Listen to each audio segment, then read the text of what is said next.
الحمدللہ وکفا وسلام علی عبادہ الذین اصطفیٰ اللہم صلی علی سیدنا محمد وعلی آل سیدنا محمد وبارک وسلم۔ قابل احترام اساتذہ کرام اور میرے عزیز طلباء،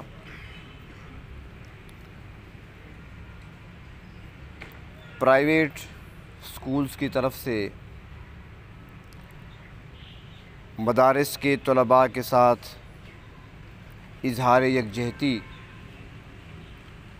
اور شہداء کے غم میں شریک ہونے کا اور جناب نبی کریم صلی اللہ علیہ وسلم کی عزت و ناموس کے تحفظ کا اظہار کرنے کے لیے مظاہرہ کرنے پر آپ تمام حضرات مبارکباد کے مستحق ہیں۔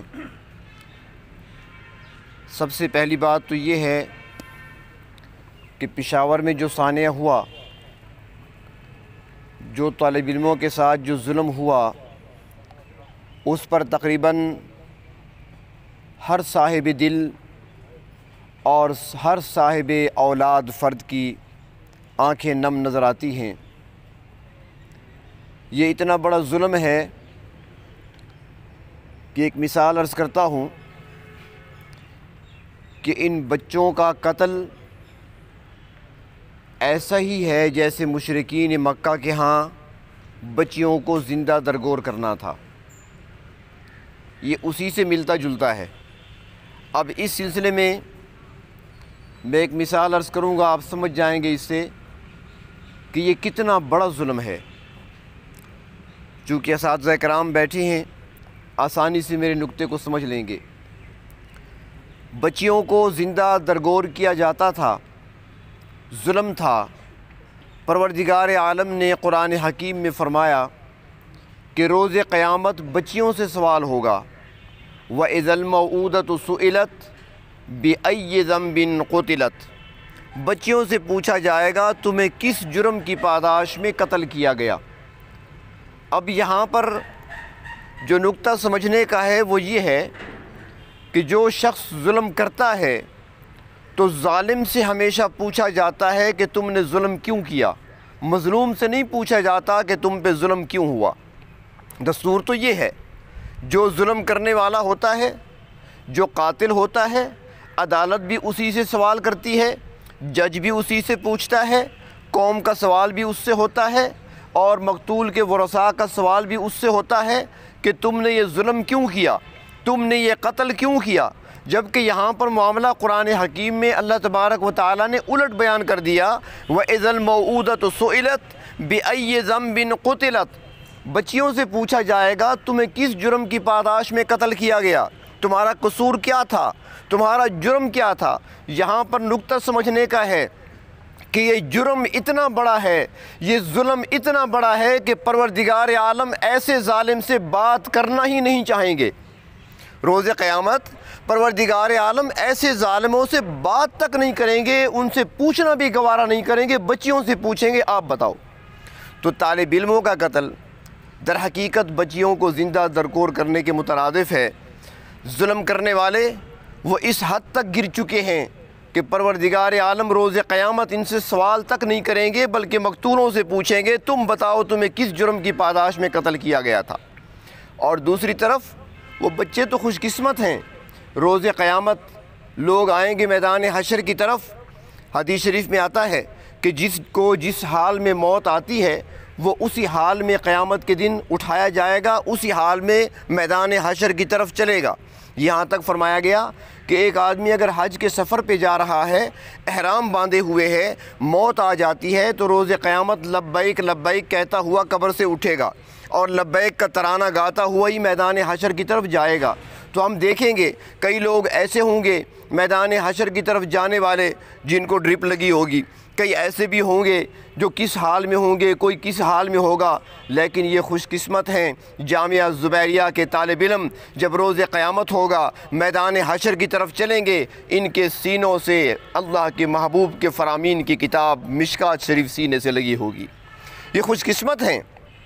اللہ کے فرشتے طالب علموں کے لیے اپنے پر بچھاتے ہیں جب وہ طلب علم کے لیے ادارے کی طرف چلتے ہیں۔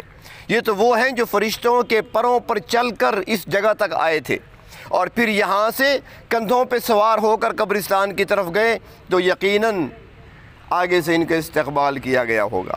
ان کے لیے تو انعامات ہیں، والدین کے لیے پریشانی ضرور ہے، والدین کے لیے، پسماندگان کے لیے یہ صبر آزما صدمہ ہے، لیکن اللہ رب العزت نے ان کو نوازا ہے، انعام دیا ہے۔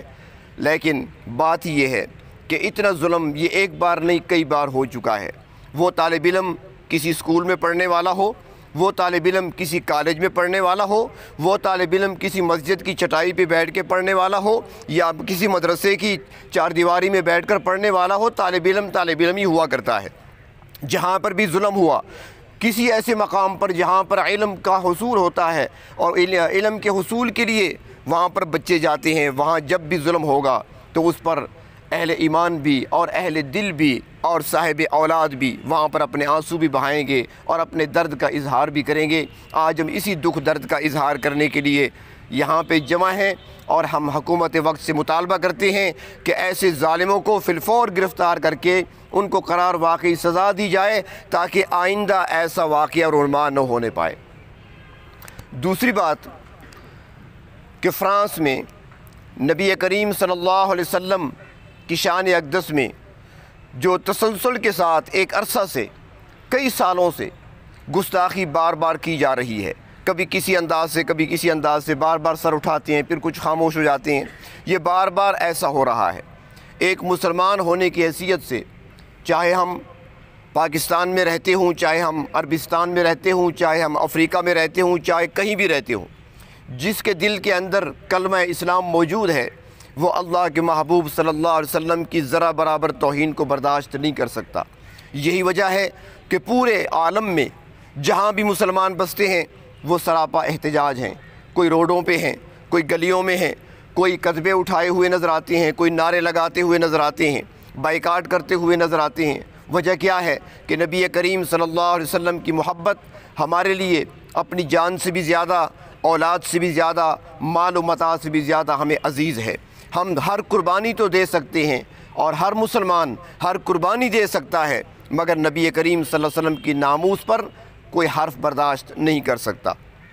تو اس سلسلے میں ایک تو احتجاج ہے جو ریکارڈ کرایا جاتا ہے، وہ ہم بھی کر رہے ہیں، پوری دنیا میں ہو رہا ہے، لیکن ہمارے لیے کرنے کا کام کیا ہے؟ ہم نے کرنا کیا ہے؟ اس سلسلے میں دو باتیں عرض کروں گا۔ کام کرنے کے بہت سارے ہیں لیکن ہم کر نہیں سکتے۔ دو کام ہم کر سکتے ہیں، ہمارے لیے آسان ہیں۔ سب سے پہلا کام کہ ایسے دشمن اور ایسے ناپاک ارادے رکھنے والے اور ناپاک زبان استعمال کرنے والے اور ایسی مقدس شخصیات پر اس انداز سے حملہ آور ہونے والوں کے خلاف ہم یہ کر سکتے ہیں کہ ان کی معیشت کو ایک دھچکا لگا سکتے ہیں ہم، اور وہ ان کی مصنوعات کا بائیکاٹ ہے۔ مصنوعات کا بائیکاٹ جب کیا جائے، کیونکہ معیشت، ملک چلتے ہیں معیشت پر۔ سوویت یونین بہت بڑا ملک تھا، بہت بڑی ایک یونین بنی ہوئی تھی، لیکن اس کے پاس دفاع کی کمی نہ تھی، اس کے پاس اسلحے کی کمی نہ تھی، اس کے پاس ہتھیاروں کی کمی نہ تھی، اس کے پاس فوج کی کمی نہ تھی، سب کچھ تھا، لیکن جب معیشت کا اس کا بٹھا بیٹھا سوویت یونین ٹوٹ کر رہ گیا۔ ساری دنیا نے دیکھا، آپ نے بھی دیکھا۔ تو معیشت کے زور پہ ہی کوئی ملک تکبر کیا کرتا ہے، تو معیشت کو کمزور کیا جا سکتا ہے۔ کیا ہم ان کے بسکٹ کھائے بغیر نہیں جی سکتے؟ کیا ہم ان کی کریمیں استعمال کیے بغیر زندہ نہیں رہ سکتے؟ ہم رہ سکتے ہیں، ہمارے پاس متبادل موجود ہیں۔ نہیں چاہیے ہمیں ان کی کریمیں، نہیں چاہیے ہمیں ان کے بسکٹ، ہم کچھ اور استعمال کر لیں گے۔ تو سب سے پہلا کام یہ ہے ہمارا کرنے کا کہ ہم اپنے طور پر ان کی معیشت کو کمزور کرنے کے لیے ان کی مصنوعات کا بائیکاٹ کریں، مکمل بائیکاٹ کریں۔ کوئی بھی ایسی چیز استعمال نہ کریں جو فرانس سے بن کر آتی ہے یا جس میں فرانس کی حصہ داری ہے یا جس کا منافع فرانس کی طرف جاتا ہے۔ سب سے پہلے تو ہم یہ کام کر سکتے ہیں۔